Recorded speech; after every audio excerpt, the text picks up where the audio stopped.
Hello student, मैं Arvind Pandey Adarsh Navodaya education group YouTube channel पर एक बार फिर से रैखिक प्रोग्रामन समस्या के बारे में चर्चा करेंगे। रैखिक प्रोग्रामन क्या होता है और यदि विवरोध दिए हों तो उसका हल क्षेत्र कैसे ज्ञात करते हैं, जो परिबद्ध होता है, इसके बारे में हमने पिछली वीडियो में बताया गया है। आज हम लोग सीखेंगे कि यदि विवरोध दिया हो, उद्देश्य फलन भी दिया हो, चाहे अधिकतमीकरण करना हो चाहे न्यूनतमीकरण करना हो, उन दोनों कंडीशन में जो मान दिए हों उन दोनों कंडीशन में यदि हल क्षेत्र अपरिबद्ध हो, मतलब घिरा हुआ नहीं हो, तो उसका हल क्षेत्र कैसे ज्ञात करेंगे और उसका रिजल्ट क्या होगा, इसके बारे में सीखेंगे। तो चलिए, क्योंकि ये एक मेथड है, यहाँ पे एक आलेख बनाना होता है और आलेख के आधार पे आपको दिखाना होता है कि क्या होगा और क्या नहीं होगा। तो हम सारा चीज़ मेथड के आधार पर सॉल्व करेंगे। आपको एक क्वेश्चन के आधार पर बताएंगे कि किसी भी प्रश्न को कैसे सॉल्व करते हैं। ठीक है, तो इस वीडियो से पहले आप पिछला वीडियो देखेंगे तो ये ज़्यादा अच्छा हो जाएगा आपके लिए। अगर आपने नहीं भी देखा तो कोई बात नहीं है, आप इसको ध्यान से देखिए, अपने आप एक एक पॉइंट को ध्यान रखेंगे तो आपको सारी चीज़ें क्लियर हो जाएंगी और बड़े आसानी के साथ आप आलेख बना सकते हैं और इस प्रकार के प्रश्न को सॉल्व कर सकते हैं। देखिए, हम यहाँ पे लेते हैं, हमारे पास एक प्रश्न है z बराबर 5y + 7y। ये उद्देश्य फलन है। z मतलब उद्देश्य फलन, प्रश्न में दिया होगा उद्देश्य फलन 5y + 7y। इसका न्यूनतमीकरण करना, हमने प्रश्न को पूरा नहीं लिखा है, शॉर्ट में लिखा है। इसका न्यूनतमीकरण करना, न्यूनतम मान ज्ञात करना, जबकि विवरोध दिए हुए 2x + y बराबर है 8 के, x + 2y बराबर है 10 के और x y > 0, ऐसा कुछ दिया। ठीक है, तो चलिए हम क्या करते हैं, हमने पिछले वीडियो में बताया भी था कि आपको समीकरण मानना होता है। इसमें भी पहला काम तो ये है कि विवरोध दिया है, ये कैसा असमीका के रूप में। जो विवरोध है ये असमीका, बड़ा या छोटा का चिन्ह लगा हुआ है ना, बराबर का भी, इससे असमीका बोलते हैं। इस असमीका को समीकरण लिखेंगे। क्या लिखेंगे? समीकरण। हमने लिखा क्या, प्रश्नानुसार दी गई असमीका को, जो असमीकाओं है असमीकाओं को समीकरण बदलने, असमीका है उसको समीकरण बदलेंगे। तो समीकरण में क्या करते हैं, ये चिन्ह हटा के बराबर लगा देते हैं और कुछ नहीं। क्या करते हैं? बराबर। तो माना 2x + y बराबर 8, 2x + y बराबर 8 लिख दिया हमने, और यहाँ पे एक बॉक्स बनाया और यहाँ x और y लिखा। एक बार x की वैल्यू 0 तो y की वैल्यू ज्ञात की, एक बार y की वैल्यू 0 और x की वैल्यू ज्ञात की। ये कैसे ज्ञात किया? देखिए यहाँ पे रफ वर्क है।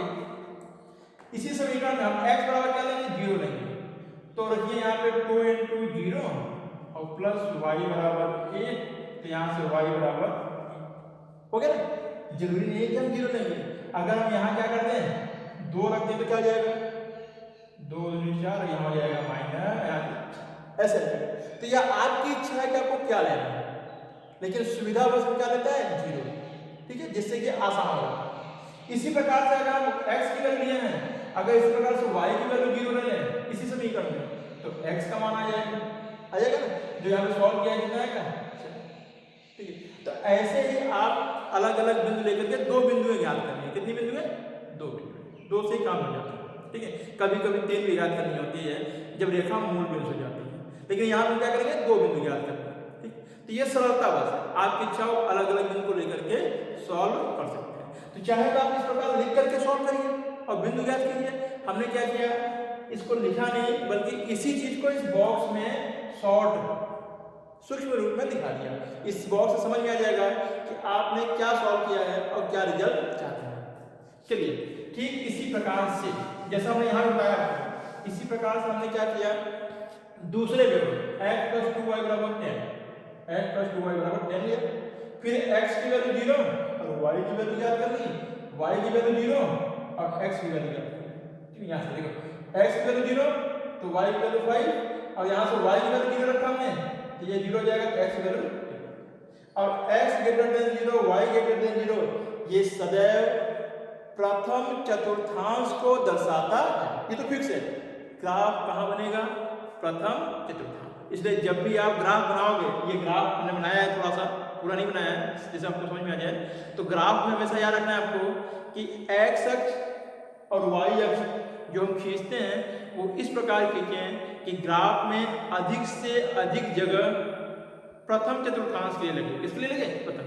जैसे हमने दो ग्राफ को बनाया है, यहाँ पे द्वितीय चतुर्थांश, तृतीय और चतुर्थ चतुर्थांश को छोटे भागों में किया है और प्रथम चतुर्थांश को बड़े भागों, क्योंकि सारा ग्राफ प्रथम में बनेगा, इसलिए प्रथम को विशेष देना है, लेकिन दिखाना चारों का है छोटे भाग। सही है। अब चलिए ये जो हमने बनाया है समीकरण, इसका आलेख खींचते हैं। क्या कहते हैं? आलेख। तो देखिए यहाँ से x बराबर 0, y बराबर 1, तो x का मान 0, y का मान 1, 2 4 6 8 यहाँ आएगा। यहाँ पर हमने एक बिंदु रख दिया, एक बिंदु हो गया। दूसरा देखिए x बराबर 0, x बराबर 4, y बराबर 0, तो y का मान 0, x का मान 4 कहाँ आएगा? ये हमने क्या किया, इन दोनों बिंदुओं को लेकर के एक सीधी लाइन खींची, इन दोनों बिंदुओं को लेकर के स्केल से सीधी लाइन खींचेंगे, एक लाइन आएगा और जैसे लाइन खींचे उसके बगल में आप उस असमीका को लिख दो। ये असमीका कौन सी है? पहली वाली थी, 2x + y > 10। ठीक इसी प्रकार से दूसरा x का मान 0 तो y बराबर 5, x का मान 0 तो 2 4 5 बीच में आएगा, 4 और 6 के बीच में, और 0 और 10 तो 0 और 10 2 4 6 8 10, यहाँ 10 आ रहा है तो 0 और 10 यहाँ 10 पे। तो ठीक इसी प्रकार से 5 और 10 को मिलाएंगे तो एक सीधी लाइन बनेगी, जिसको हमने x + 2y > 10। ये स्केल से लाइन खींचना आपको आता है। यहाँ तक हमने बड़ी सिंपल तरीके से, तो सिंपल चीजें हैं जो आप 10th में पढ़े हो, ठीक है। अब पिछले वीडियो में दे रहा है हमने इस वक्त। अब सबसे मेन पॉइंट होता है इसका हल क्षेत्र। क्या होता है? हल क्षेत्र। तो क्या करते हैं, ये जो रेखाएं हैं, देखिए ये रेखा अगर इसे काट रही है, काट रही, देखिए मैं शॉर्ट बताता हूँ आपको। यहाँ पर ऐसे है, अगर ये रेखा काट रही है तो दो भाग बना रही है, एक भाग इधर एक भाग इधर। तो कोई भी रेखा काटेगी दो भाग बनाएगी, एक उधर एक ऊपरी तल, एक निचली तल, या दायां तल या बायां तल बनाएगी। अब हमें क्या करना है कि इन्हीं असमीकाओं में इस रेखा के उधर या रेखा के इधर एक बिंदु लेना है, रेखा के उस साइड या रेखा के इसमें, रेखा पर नहीं, उधर या इधर एक बिंदु लेना है। उन्हीं बिंदुओं को असमीका में रखना है। क्या काम है? एक बिंदु लेना है अपने मन से और उसको असमीका में रखना है। अगर असमीका सत्य हो जाए तो जिधर बिंदु होगा उधर ही हल क्षेत्र होगा। अगर असमीका असत्य हो जाए तो जिधर बिंदु होगा उसके विपरीत दिशा में हल क्षेत्र होगा। तो बिंदु आपको लेना है और हल क्षेत्र आपको ज्ञात करना है। कैसे ज्ञात करेंगे? हम सुविधा के लिए क्या लेंगे? मूल बिंदु। मूल बिंदु है ना, मूल बिंदु काफी आसान होता है हल करने में भी। तो देखिए हम इसी को लेंगे और बड़े आसान तरीके से देखेंगे इसका हल क्षेत्र कहाँ होगा। तो चलिए क्या लिखेंगे यहाँ पर? यहाँ लिखेंगे मूल बिंदु को दोनों असमीका में क्रमशः रखने, दोनों असमीका रखते हैं, ठीक है। जैसे दोनों असमीका रखेंगे तो देखिए पहला यहाँ से मैं इसको इस प्रकार लाइन कर लेता हूँ जिससे आपको दिक्कत ना हो। पहले असमीका रखते हैं, पहले असमीका यही है, यहाँ देखिए 2 × 0 + y, ठीक है। अच्छा 2 × 0 और y की वैल्यू 0, क्योंकि मूल बिंदु रखना है ना, तो 0 बड़ा होगा 8। क्या सत्य है? क्या नहीं, यह असत्य है क्योंकि 0 छोटा होता है। असत्य हो गया ना। कौन सी रेखा है? ये रेखा है ना, ये। इसके हमने बिंदु कहाँ लिया? इधर लिया, ये असत्य हो गया। इसका मतलब हल क्षेत्र किधर होगा? इस रेखा के उधर। तो देखिए इधर हो सकता है या इधर, हमने तीर से निशान लगा दिया सिर्फ समझने के लिए। इस रेखा के उधर ही होगा, ठीक। अब प्रथम चतुर्थांश। अब क्या करेंगे दूसरे के लिए? ये तो प्रथम के लिए था, अब द्वितीय के लिए लेंगे। द्वितीय देखिए x का वैल्यू 0 + 2 × 0 बड़ा है 10 से। 0 बड़ा है किससे? 10 से। क्या सत्य है? क्या नहीं, 0 छोटा होता है। यहाँ क्या कर रहा है? बड़ा है, तो ये भी क्या हो जाएगा? इसका मतलब ये जो रेखा है दूसरी रेखा, इसके भी मूल बिंदु किधर है? इधर है। अगर सत्य होता तो इधर ही हल क्षेत्र होता, लेकिन क्या है? असत्य है, तो किधर हल क्षेत्र होगा? उधर। तो इधर हल क्षेत्र होगा। तो देखिए तीर इधर होगा और तीर इधर होगा, ये दिखाई दे रहा है यहाँ पे। तो देखिए अगर हम यहाँ लेते हैं हल क्षेत्र तो ये इसके ऊपर है और ये नीचे हो जाएगा। एक के लिए सत्य होगा, एक के लिए असत्य होगा। अगर यहाँ लेते हैं तो एक के लिए सत्य होगा, एक के लिए असत्य, क्योंकि इसके ऊपर चाहिए। लेकिन अगर हम यहाँ ले लें तो इन दोनों के लिए क्या हो जाएगा? सत्य हो जाएगा। इसलिए हम इसको इरेज कर देंगे। नीचे तो ले नहीं सकते, तो हम कहाँ लेंगे? हल क्षेत्र, ये हमारा हल क्षेत्र होगा, जो दोनों के लिए क्या होगा 70, ये हल क्षेत्र होगा। ऐसे हम बना देंगे, ऐसे ऐसे ऐसे, ठीक है। बस पूरा कलर नहीं करना है भाई, इतने से अनुमान लग गया कि आपका हल क्षेत्र पूरा, मतलब ये प्रथम चतुर्थांश का पूरा भाग हो गया इस लाइन के दोनों को ऊपर। ये हमारा क्या है, यहाँ पे हम ऐसे बना देते हैं जैसे आपको समझ में आता रहे। ये हो गया हमारा हल क्षेत्र। तो देखिए ये हल क्षेत्र क्या घिरा हुआ है, क्या नहीं है प्रथम चतुर्थांश में, लेकिन चारों तरफ से घिरा नहीं। यहाँ पे लाइनिंग हमने खींची है, इसे घिरा मत मानिएगा, ये तो पूरा शो कर रहा है क्योंकि स्पेस तो काफी बड़ा है ना, तो हमने ऐसे कर दिया, ये घिरा हुआ नहीं है। अब ये घिरा हुआ है, ये घिरा हुआ है, ये घिरा हुआ है, घिरा मतलब चारों तरफ से घिरा हुआ है, लेकिन ये घिरा हुआ नहीं है। इसको कहते हैं अपरिबद्ध। क्या होता है? अपरिबद्ध। क्या बोलते हैं इसको? ठीक है, मतलब घिरा हुआ नहीं है, केवल एक्स और वाई अक्ष है और रेखा के बाहर। यहाँ समझ में आ गया तक? चलिए अब आते हैं कि अगर घिरा हुआ नहीं है, ठीक है, तो भी हमें देखिए इस हल क्षेत्र के कॉर्नर बिंदु, कोणी बिंदु लिखेंगे हल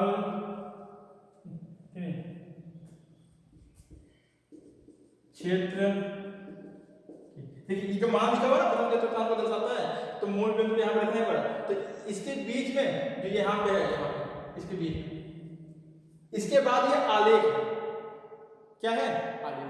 तो आपको ये ध्यान रखना है कि जो आलेख लिखना है वो तो ग्राफ में बनेगा और ये सॉल्यूशन दूसरे साइड में, ठीक है। तो क्या लिखोगे? आलेख से, यहाँ क्या लिखेंगे हम? आलेख से या ग्राफ से प्राप्त कोणी बिंदु, कोणी कहो या कोणी कह सकते हो आप, कोणी क्रम से। कोणी बिंदु कौन कौन से जाएंगे? देखिए हल क्षेत्र में कौन कौन से बिंदु, ये बिंदु हल क्षेत्र में है नहीं, एक बिंदु ये है, एक बिंदु ये है, एक जो कोना बना रहा है, हमने इसका नाम दिया है, इसका नाम ए दे दिया, इसका नाम बी दे दिया, इसका नाम सी दे दिया, इसका नाम डी दे दिया, यहाँ पे डी, इसका नाम ई दे दिया। क्या दे दिया आपने? तो देखिए कौन कौन से बिंदु होंगे? बी, सी और ई। तो कोणी बिंदु कौन सा? बी। बी का मान कितना है? 10, 0। सी का मान कितना है? 2, 4। ये 2, 4 कहां से आया? ये 2, 4 कैसे आया? जब आप आलेख बनाएंगे तो देख के समझ में आ जाएगा। देखिए इसके नीचे 2, इसके सामने 4, क्योंकि ये आलेख एकदम लाइनिंग तो खींची नहीं है, स्केल तो थी नहीं हमारे पास, तो आप स्केल से खींचोगे तो इजेक्ट होगा। फिर भी हम क्या कहेंगे, आपको क्या करना है, ये जो दोनों समीकरण दिए हैं ना, असंख्या के रूप में दिए हैं, इसको समीकरण माना आपने, इन दोनों समीकरण को हल कर लो, चाहे वज्रगुणन से, प्रतिस्थापन से, विलोपन से, जो 10th में आपको बताया गया है।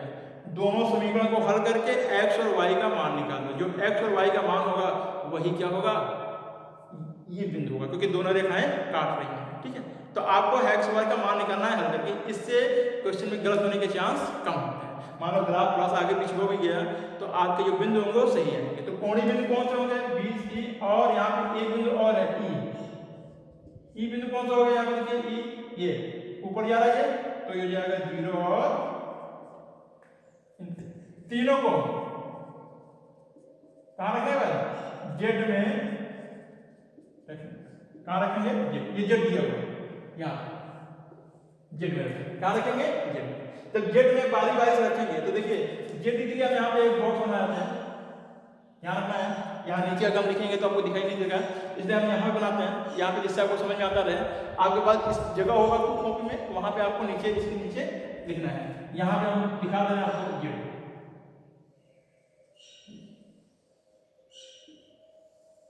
ये हर क्षेत्र में नहीं है, ये ध्यान रखिएगा आप, ये जो है अलग है। यहाँ पे हो जाएगा आपका, ये हो गया बिंदु, ये हो गया आपका बिंदु, और ये हो गया जेड।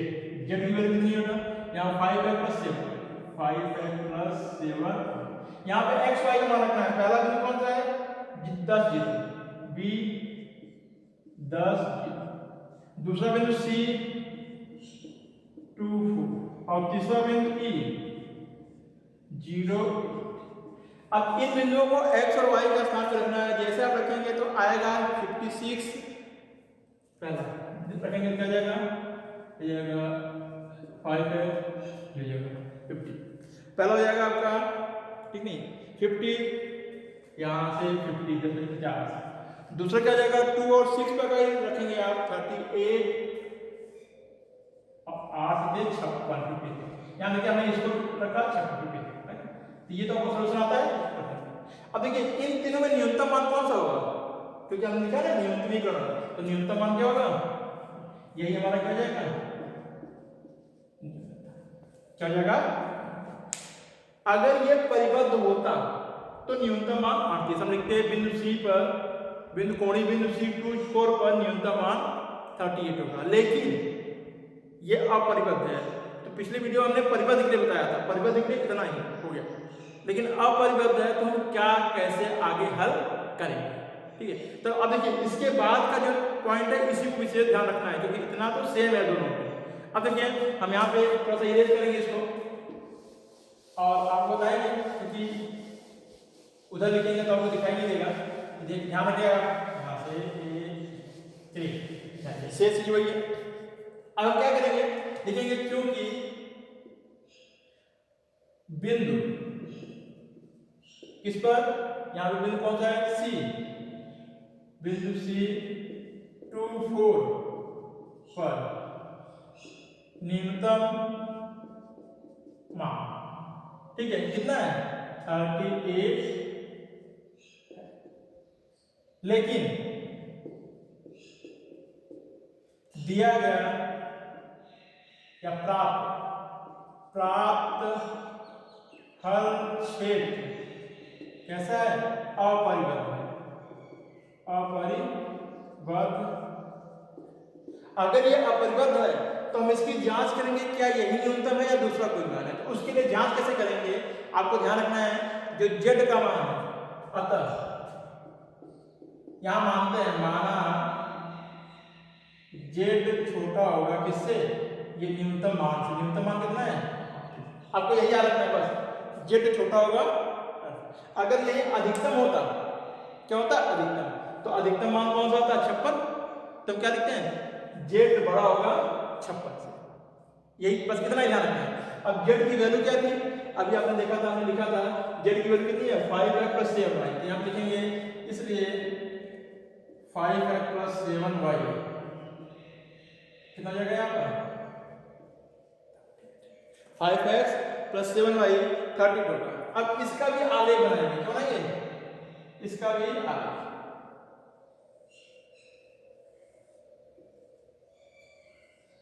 यहाँ पे आलेख लिख देते हैं, x और अनुमानित मान है। अब यहाँ पे देखिए x की वैल्यू 0 रखते हैं तो जाएगा 38/7, और अगर y का मान 0 रखते हैं तो 38/, अब इसका आलेख देखिए 38/7 मतलब 38/7 करेंगे, 7 के 7 चौक 28, 7 के 35, 5.2, तो x की वैल्यू 5.4, यहाँ 5, यहाँ से नहीं आएगा 5, बीच में नहीं आएगा, कहीं यहाँ आएगा, ठीक है। अनुमान ये होगा 38/, आगे अनुमानित। दूसरा मान क्या होगा 38/5, तो 5 7 35, 7 के लगभग नहीं हो जाएगा, तो ये देखिए 6 और 1 7 है ना, 7 × 35 7, ये जाएगा 7 से थोड़ा सा ज्यादा आएगा। जब इसको ये हो जाएगा आपका ये पॉइंट, इसको हम दिखा देते हैं यहाँ पे 38/, इस पॉइंट को ये ले गया, जब इस पॉइंट को हम लेंगे ऐसे ही एक सीधी रेखा बनाएंगे, क्या बनाएंगे सीधी रेखा, ध्यान रखना आपको सीधी रेखा बनाना है, क्या बनाना है सीधी। जैसे ही आप सीधी रेखा बनाओगे, आपको ध्यान रखना है मेरे पास यहाँ पे स्केल नहीं है, तो आपको ये सीधी रेखा बनानी है, तो देखेंगे ये जो सीधी रेखा है भाई, और ये किसको शो कर रहा है 5x + 7y ≤ 30, ऐसे शो कर 30, ये चीजें एक्स्ट्रा होती हैं इसमें। ये अगर ये लाइन देखिए, अब इसका हर क्षेत्र करेंगे, क्या करेंगे, ध्यान आपको रखना है कि z का मान यहाँ बराबर नहीं लिखना है, यहाँ पर आपको ध्यान रखना है। और ये जो लाइन आप खींचे हो, मैंने यहाँ बराबर क्यों लिखा था, जिससे आपको समझ में आ जाए कि लाइन कैसे बनाना है, लेकिन आपको छोटा लिखना है, क्या लिखना है छोटा, बराबर नहीं। और ये जो लाइन होगी ये डॉट लाइन होगी, कैसी होगी डॉट, समझा ना, डॉट लाइन होगी ऐसे ऐसे, हल्का सा बीच में गैप होगा ऐसे, ठीक है, डॉट लाइन ऐसे होगी, देखिए आप ऐसे, अगर मैं डॉट लाइन डायरेक्ट लिखता तो आपको कंफ्यूजन हो जाता, इसलिए मैं क्या किया, पहले एक रेखा की ली, फिर आपको बताया कि डॉट लाइन लिखना है। तो आपको डायरेक्ट डॉट लाइन लिखना है, ऐसे इसके रखना है और डॉट डॉट डॉट डॉट लिखना है। डॉट लाइन मतलब ये है यहाँ पे कि इससे छोटी वैल्यू नहीं हो सकती, और यहाँ पे भी क्या लेना है, छोटा लेना है, बराबर नहीं लेना है। हमने यहाँ पे बराबर लेके आपको बताया कैसे बनाना है, जिससे आपको कंफ्यूजन ना हो, लेकिन ध्यान क्या देना है, आपको क्या लेना है, छोटा, और बड़ा होगा तो क्या, ठीक है। तो ये चीजें हैं। अब देखिए इसका हल क्षेत्र रखें, क्या इसका हल क्षेत्र, अगर यहाँ पे 0 0 रखेंगे तो क्या होगा, सत्य होगा। कैसे, 0 + 0 छोटा होगा किससे, 29 से, सत्य है। अगर सत्य है तो इसका हल क्षेत्र किधर होगा, नीचे की तरफ होगा ना, नीचे की तरफ। अगर नीचे की तरफ है और इधर हल क्षेत्र किधर है, ऊपर की तरफ, तो क्या कोई उभयनिष्ठ आ रहा है क्या, यहाँ पर नहीं आ रहा ना। तो इसके हल क्षेत्र से और जो हमने पहले प्राप्त किया था उसके हल क्षेत्र में कोई भी उभयनिष्ठ नहीं है। इसका मतलब जो हमारा मान प्राप्त था वो सही है, ठीक है। लेकिन अगर दोनों का उभयनिष्ठ हल क्षेत्र हो जाता है तो हमारा मान जो था वो गलत हो जाता है। इसका मतलब उसका उभयनिष्ठ बिंदु पर न्यूनतम मान नहीं होगा। इस चीज को आप कैसे जानोगे, इस चीज को बहुत सिंपल है। अगर ये रेखा इस हल क्षेत्र में से कहीं से गुजर जाए, चाहे आप बीच से गुजर जाए, यहाँ से आ जाए, जैसे बस ध्यान रखना है आपको, बहुत सिंपल तरीका बता रहा हूँ आपको, ठीक नहीं। हालांकि ये मतलब केवल एक ट्रिक है कि अगर ये रेखा जो ये रेखा इसका हल क्षेत्र अगर इसके बीच में से कहीं निकल जाए, कहीं से भी, तो समझ लो उसका न्यूनतम मान नहीं होगा या अधिकतम मान नहीं होगा। अगर बीच में से नहीं निकल रहा है, किसी रेखा पे आ जाए या ऐसे निकल रहा है, देखिए बीच निकल रहा है, इस बीच तो निकल रहा है, ठीक है, लेकिन बीच से नहीं निकलना चाहिए, मतलब इसमें से होके नहीं जाना चाहिए। रेखा पर हो चला जाए तो समझ लिया उसका हल क्षेत्र होगा। इसका तो आपका ये हल क्षेत्र होगा। लेकिन आपको लिखना क्या है, इसी चीज को ध्यान रखना है। तो समझ में आया आपको कि अगर ये रेखा कहीं इस बीच में से होके जाए तो समझ लो हल क्षेत्र नहीं होगा, या न्यूनतम मान या अधिकतम मान नहीं होगा। अगर बाहर से कहीं चला जाए तो अधिकतम न्यूनतम मान होगा। लेकिन एक ट्रिक है, ये क्या है, ट्रिक है, जबकि होता क्या है, इसके हल क्षेत्र और दिए गए हमारे हल क्षेत्र में कोई भी उभयनिष्ठ बिंदु नहीं है, इसलिए इसका हल क्षेत्र ये होगा, ऐसा होता है। लेकिन हमने आपको ट्रिक बताया कि इसके अंदर से जा रहा है तो हल क्षेत्र नहीं होगा, बाहर बाहर निकल गया तो हल क्षेत्र होगा, और वही हमारा क्या होगा, जो दिया गया मान है आंसर हो जाएगा। तो आपको यही ध्यान रखना है, इससे काफी आसान होता है। कुछ एक क्वेश्चन प्रॉब्लम होती है, कोई दिक्कत नहीं है, उसके कंडीशन में हम इसको ध्यान रखेंगे, ठीक है। अब लिखेंगे क्या, तो देखिए लिखते वक्त आपको ध्यान रखना है कि क्या लिखना है। तो लिखेंगे कि चूंकि यहाँ पर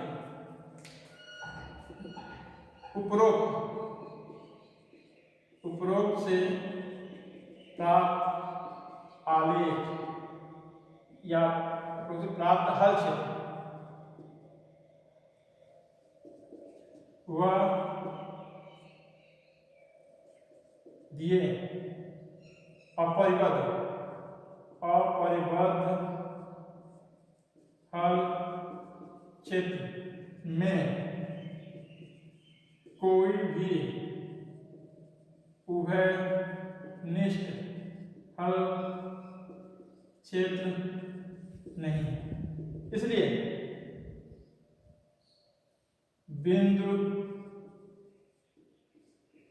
2 4 पर z का न्यूनतम मान 38।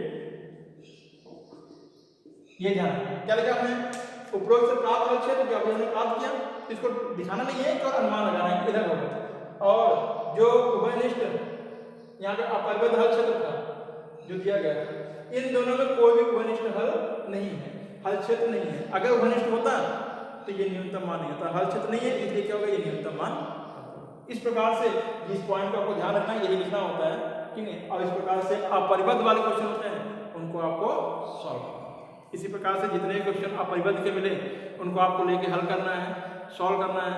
और अगर किसी क्वेश्चन में प्रॉब्लम हो तो आपको कमेंट करके पूछना है, ठीक है। नेक्स्ट टाइम में कुछ नए कंडीशन के साथ फिर इसी टॉपिक को लेके हम लोग आगे बढ़ेंगे। तब तक के लिए जय हिंद, स्वस्थ रहिए, मस्त।